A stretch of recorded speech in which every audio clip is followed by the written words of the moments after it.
pessoal da Campus Party Portugal. Peço aqui desculpas aos palestrantes que eles precisam se alongar, às vezes por mais de 30 minutos, mas como tem outros esperando, a gente precisa ir tocando. E como já demorou um pouquinho, eu não vou me alongar mais e vou começar apresentando os próximos palestrantes. Com muita alegria, apresento para vocês Maite Lourenço, fundadora do Black Rocks Startups. Eu já entrevistei ela uma vez no Brasil e trago ela a Portugal mais uma vez com muita alegria. Nossa embaixadora Cecília Roque, uma professora investigadora, dizem que é da mais alta nata de investigação de Portugal. Heraldo Ourém, diretor de inovação e competitividade empresarial do Porto Digital. Muito bem-vindo, Heraldo Ourém. E Lídia Caldana, Global Brand Strategies, Trend Forecast and Consumer Insight Analyst. Olha, um cargo longo assim, quase derruba o apresentador. Vamos para os 4 palcos.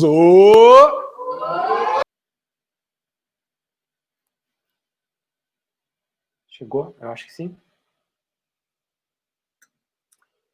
Boa tarde, pessoal. Satisfação estar falando com vocês, daqui do Brasil, de Recife. Meu nome é Heraldo Ourém. Eu vou falar um pouco sobre os desafios e oportunidades para Habitat de inovação diante desse novo contexto socioeconômico, trazendo para vocês uma perspectiva daqui do Porto Digital, um Habitat de inovação aqui em Recife, Pernambuco, Brasil. E a gente vai tentar compartilhar aqui um pouco dessa nossa perspectiva em relação a todas as oportunidades e todos os desafios que a gente tem à frente agora. Para começar, está todo mundo cansado, mas é preciso reafirmar, né? Qual é esse novo contexto socioeconômico, tá? Antes de falar desse novo contexto, a gente precisa lembrar o que estava acontecendo há alguns anos atrás, tipo fevereiro de 2020, mais ou menos 5 meses atrás, tá? O que é que a gente estava falando? Qual era a ordem do dia? Qual era a pauta do dia?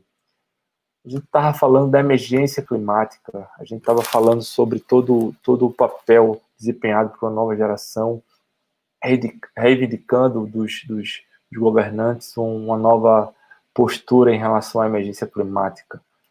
A gente estava falando também de como a mobilidade e as perspectivas relacionadas à nossa vida nas cidades, nos centros urbanos, como isso impactava a nossa qualidade de vida, como isso impactava a nossa relação com o meio ambiente. A gente estava falando sobre isso. A gente está vendo aí o primeiro automóvel motorizado. A gente estava falando aqui como é que iam ser os carros autônomos, como é que iam ser a última milha de deslocamento, enfim. A gente também estava falando das possibilidades enormes e infinitas do 5G também. Essa conversa a gente estava tendo de uma forma muito, muito significativa e cada dia mais madura a respeito disso. A gente também estava conversando a respeito da adoção tecnológica, ou seja, como andava o processo de transformação digital, que pode ser expressado, por exemplo, como as empresas estavam se planejando para adotar novas tecnologias que iam impactar seus negócios no futuro próximo.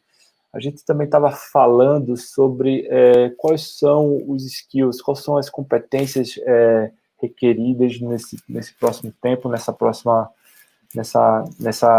nesse futuro próximo que a gente tinha, que parecia que não era tão próximo. A gente estava falando de necessidade de mudança de comportamentos, de competências, de habilidades das pessoas e consequentemente, da sua vida profissional. A gente estava falando também sobre a substituição do homem pela máquina, no desempenho das atividades que não têm tanto valor agregado do ponto de vista do intelectual e da competência intelectual das pessoas. Então, a gente tem uma perspectiva de uma gradual adoção de conversão de atividades que, por vezes, ainda são muito desempenhadas pelo homem, que seriam desempenhadas totalmente por máquinas. Isso aí tudo considerando a perspectiva de 2018, há quase uma década atrás, e 2022, um futuro que a gente pensava que era muito longe.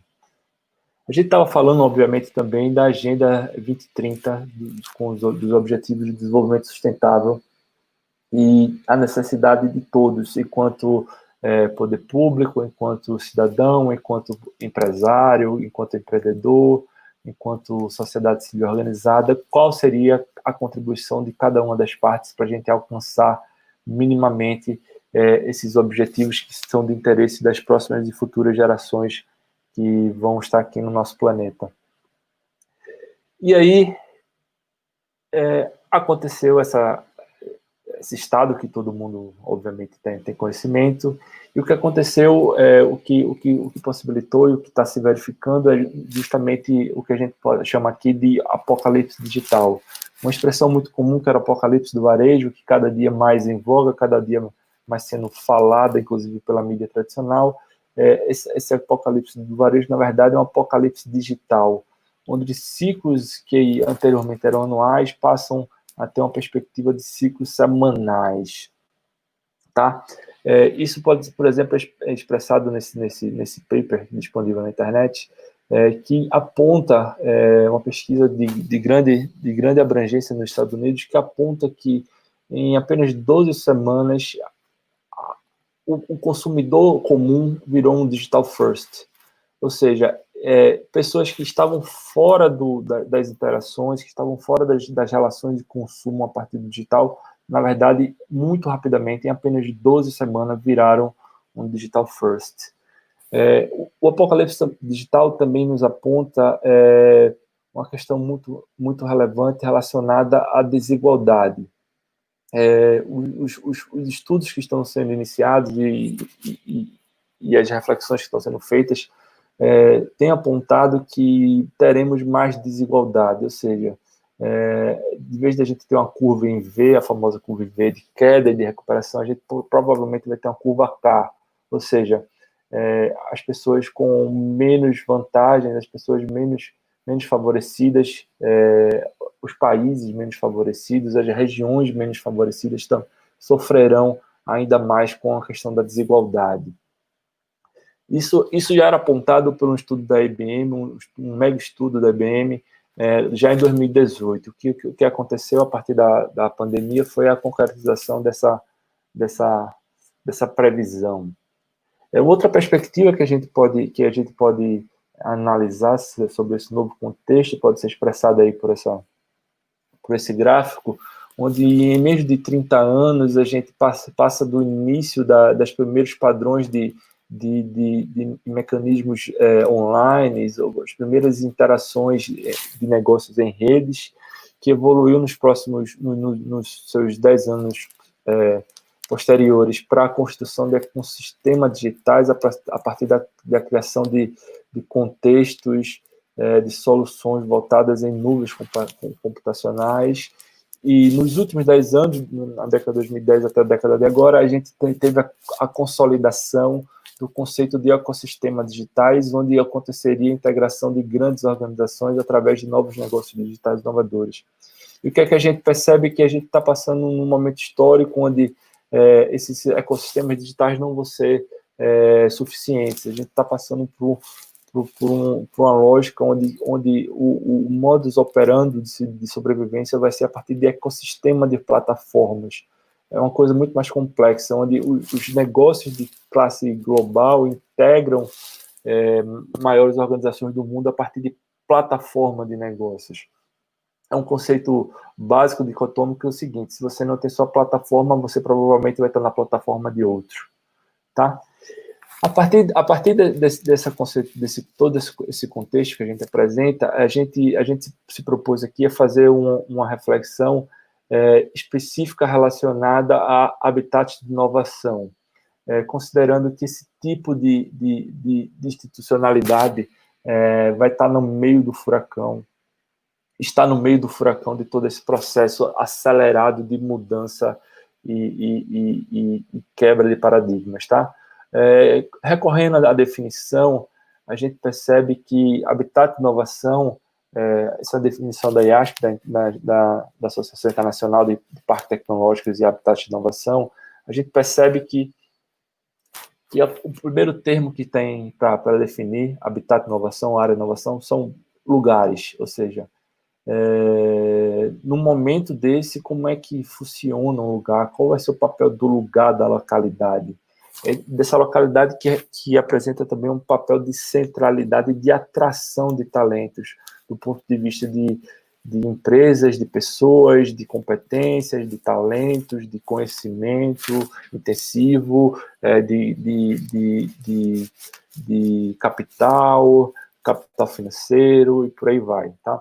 Então, tem uma problemática aí, ou uma oportunidade aí muito clara e já sentida por todos nós.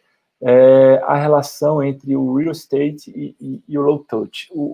Habitat de inovação são, em uma camada básica, operações de real estate, ou seja, normalmente, tradicionalmente, a gente compreende que os parques tecnológicos, os distritos industriais, tecnológicos, etc., eles têm uma lógica econômica básica baseada no real estate. E essa lógica econômica vai precisar se reconfigurar a partir do novo conceito de low touch, de menos fricção, de menos interação em ambientes físicos. Isso está sendo apontado, por exemplo, pelo estudo da McKinsey, que aponta a necessidade do negócio do real estate tem que muito mais do que apenas se adaptar a esse novo contexto, que muito provavelmente não veio, não será passageiro, será perene. O que a gente pode concluir é de que a mudança acelerada na forma como as pessoas vivem e trabalham serão refletidas nos modelos de negócios baseados em real estate. Isso, consequentemente, vai impactar na rentabilidade dos ativos, ou seja, a lógica econômica dos habitats de inovação, de forma geral, vão precisar ser revistos diante desse grande risco de sobrevivência e de sustentabilidade. Também a gente acha que vai ser preciso a adoção de novas tecnologias que reforcem os conceitos de sustentabilidade, segurança, de saúde entre elas e a colaboração remota. Instrumentos como esse a gente está podendo vivenciar aqui na Campus Party, completamente digital, é uma coisa que veio para ficar e muito provavelmente não vai embora.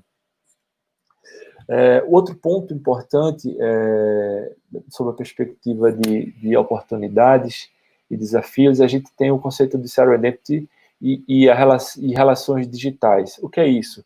A gente aqui no Portital, a gente sempre valorizou os encontros ocasionais que acontecem porque a gente está numa região a 5 minutos de qualquer deslocamento, onde a gente pode tomar café com fulano ou fulana e pode fazer um happy hour com outra pessoa, e nessa relação, nesse acaso, nessa convivência diária, as coisas acontecem, negócios são fechados, novas empresas são articuladas. Então, a gente tem um desafio importante aí, porque os estudos estão apontando que esse acaso vai precisar ser revisto, a forma de favorecer esse tipo de relação, esse tipo de dinâmica vai precisar ser revista, considerando que o nosso ambiente de trabalho vai ser completamente modificado. Mais ainda, a forma de trabalho terá mudanças que serão perenes e que serão disruptivas do ponto de vista de como a gente conhece as rotinas, as formas de trabalho. Também é importante a gente lembrar da necessidade de cuidar do balanço, do balanceamento necessário entre os mundos físicos e virtuais, do ponto de vista do bem-estar e da saúde do trabalho. Isso também é um ponto que precisa ser levado em consideração. A sensação que a gente tem que, nesses tempos, a nossa produtividade cresceu absurdamente, consequentemente, provavelmente a gente está trabalhando também muito mais do que trabalharia em condições anteriores à pandemia, tá? E também tem uma grande pergunta, um grande desafio, uma grande incógnita, é como é que esses habitats de inovação, esses ambientes vão fazer para remodelar, reinventar os seus artefatos, as suas práticas de criar engajamento, construção de redes informais, troca de conhecimento, o fluxo do capital social enquanto inteligência compartilhada de determinado contexto, sem a interação social comumente que a gente conhece. Por fim, a gente aponta como um grande desafio que é global, que é geral para todos, do ponto de vista de qualquer empresa, da empresa de escala global ou da empresa de escala local, do ponto de vista pessoal, do ponto de vista de relações familiares, etc., do ponto de vista de relações profissionais, a necessidade de a gente entender que é tempo de nos reimaginarmos do ponto de vista dos nossos propósitos, do ponto de vista de identidade, de estratégia, de modelos de negócio, de estruturas.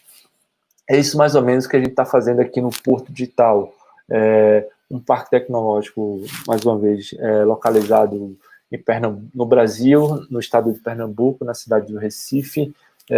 A gente está completando agora 20 anos de existência e a gente, coincidentemente, a gente está no momento de revisitar tudo isso, todos os nossos propósitos, todas as nossas estratégias, todos os nossos modelos de negócio.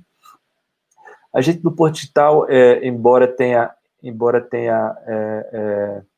recebido ao longo dessa trajetória uma série de relevantes reconhecimentos do ponto de vista nacional e internacional, a gente entende aqui que a gente tem que reforçar ainda mais qual é a missão do Porto Digital do ponto de vista de política pública voltada para o desenvolvimento socioeconômico, tá?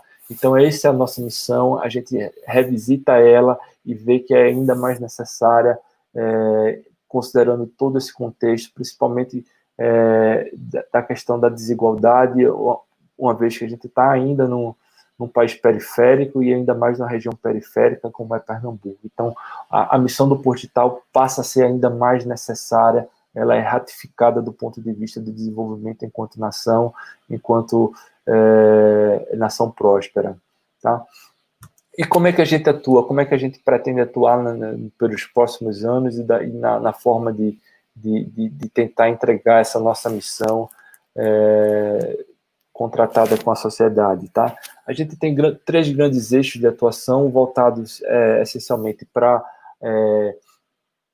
atração de talentos para o nosso habitat de inovação. A gente entende aqui que a gente, embora tenha uma grande capacidade de formação, de capital intelectual, de capital humano qualificado, a gente precisa renovar, a gente precisa, do ponto de vista estratégico, inclusive, ampliar a diversidade para conseguir atrair novos conhecimentos e novas competências para os desafios que são postos para o nosso ecossistema. A gente também tem que ratificar o nosso papel enquanto fomentador, enquanto catalisador do processo de reestruturação urbana da nossa região. A gente está numa região histórica que é considerada praticamente o segundo bairro de qualquer recifense, e a gente tem que ainda mais abraçar essa região, considerando que do ponto de vista social, do ponto de vista urbano, uma região central viva, diversa, é muito mais interessante do ponto de vista de qualidade de vida. A gente, então, também tem que aumentar a capacidade de diversificar o uso dessa região, considerando outros usos, além do uso tradicional do real estate comercial. Tá? Do ponto de vista de negócios, a gente também reafirma a nossa capacidade, a nossa intenção de fomentar o empreendedorismo no sentido amplo, seja desde a formação da mentalidade empreendedora, seja através do fortalecimento das empresas, das startups, dos negócios existentes, seja também através da atração de novos negócios, de novas empresas, de novos centros de pesquisa, desenvolvimento e inovação para a nossa região, além, obviamente, de ainda mais trabalhar em rede e ainda mais trabalhar conectado de forma descentralizada, de forma integrada com outros ambientes e com outros parceiros. Uma das formas que a gente acha que vai ser importantíssima nesse futuro próximo é o nosso programa de inovação aberta, conhecido como Open Innovation Lab. O Portital desenvolveu esse programa no final de 2017 e a gente entende que nesse contexto que a gente apresentou, ele representa ainda mais, um artefato importante para o cumprimento dos objetivos que a gente tem quanto à organização, tá? O Open Innovation Lab é o programa de inovação aberta voltado para o desenvolvimento de plataformas de negócios digitais. Ou seja, a gente está completamente conectada com o futuro que é endereçado a partir desse momento, onde a gente busca conectar capacidades instaladas de conhecimento tecnológico, de capacidade de desenvolvimento de pesquisa, desenvolvimento e inovação voltada a tecnologias digitais e que isso possa ser acessado de forma ampla por toda a sociedade, seja do ponto de vista de entidades públicas ou entidades privadas. E como é que funciona esse programa? A gente roda a metodologia que já está descrita na literatura e a gente tenta, obviamente, implementar as melhores práticas que a gente percebe, tá? Ele envolve uma trajetória para ajudar que entidades com necessidade de capturar a inovação, de acessar a inovação, de incorporar a inovação em seu modelo de negócio, perpassem por essa trajetória da gestão da inovação da forma mais rápida, mais barata e mais eficaz possível, tá? A gente fala de passos evolutivos que vai desde habilitação metodológica para conhecimento de como funciona a nossa metodologia, a compreensão de forma rápida dos desafios impostos a determinada empresa, instituição, a realização dos ciclos de inovação aberta para conectar com a nossa rede do Portital, uma rede direta que tem mais de 300 empresas, mais de 11.500 pessoas trabalhando, e também nas redes indiretas, onde o Portital consegue conectar com outros ambientes de inovação. Tá? E também a gente faz um trabalho específico, especializado para apoiar a implementação e a evolução dessas soluções. A gente utiliza as metodologias ágeis, as metodologias Lean, com o propósito de a gente errar, de a gente tentar, de a gente errar o mais rápido possível, com o menor custo possível e acertar também na forma mais rápida possível. O que a gente faz é propor uma trajetória conjunta, onde a gente vai ser um parceiro da instituição em busca do processo de construção de plataformas de negócios digitais, tá? Aproveitando a oportunidade, a gente apresenta alguns cases de projetos, de iniciativas que a gente está tocando agora, nesse exato momento, aqui no Portital, que endereçam exatamente todas essas oportunidades, todos esses desafios que a gente apresentou até agora, tá? A gente tem um programa com a Agência de Desenvolvimento do Estado de Pernambuco, Estado do Brasil, voltado para o fomento das soluções inovadoras nos setores tradicionais da economia. A nossa Agência de Desenvolvimento Econômico vislumbrou a possibilidade de conectar esse habitat de inovação, essa ilha de excelência que é o Portital, com outros setores e as outras matrizes econômicas do nosso Estado. Então, a gente está suportando esse processo de inovação aberta a partir de todos aqueles passos que eu demonstrei para vocês, para que indústrias tradicionais, do setor industrial tradicional, consiga, de forma efetiva, adotar e capturar soluções inovadoras para os seus negócios e para os seus modelos de negócio.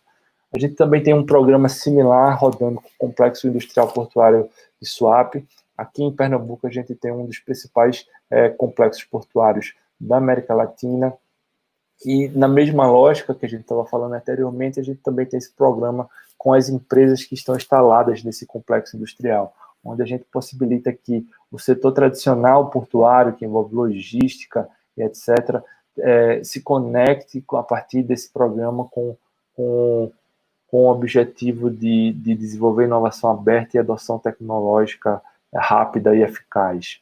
A gente também tem um programa com o Ministério Público de Pernambuco, voltado para a estruturação de um laboratório de inovação para o Ministério Público de Pernambuco. No Brasil, o Ministério Público tem a função de garantir os direitos da sociedade, os direitos difusos da sociedade como um todo. Ou seja, ele tem um papel primordial de fiscalização dos outros poderes instituídos. E o Ministério Público foi um parceiro pioneiro nessa iniciativa, nos procurou e a gente desenvolve de forma cooperada uma iniciativa de estruturação do laboratório de inovação para o Ministério Público de Pernambuco. Entre essas iniciativas, a gente tem o desenvolvimento de um ciclo voltado especificamente para o combate à pandemia Covid, que vocês podem consultar aí no link estamosconectados.org.br.